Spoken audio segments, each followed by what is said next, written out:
যে কোনো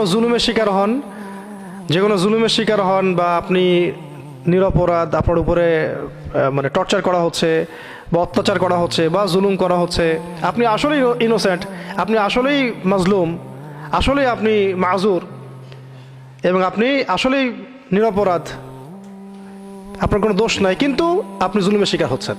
এমন অবস্থায় কানেকশন কোথায়? উপরে। এবং এটা হচ্ছে সেই দোয়া, রব্বিক ফিনিহিম বিমা শিত। বা শক্তিশালী শত্রু আপনার সামনে, লড়াই করার আপনার ক্ষমতা নাই, শত্রু বাতিল কিন্তু শক্তিশালী, লড়াই করার ক্ষমতা আপনার নাই, আমার নাই, তখন এটাই হচ্ছে আমাদের অস্ত্র। সেই বালক বলল, রব্বিক ফিনিহিম বিমা শিত, হে আমার রব, হে আমার আল্লাহ, আপনি মানে যা চান, যেভাবে চান সেভাবেই এই শত্রুদের বিরুদ্ধে আমার জন্য যথেষ্ট হয়ে যান।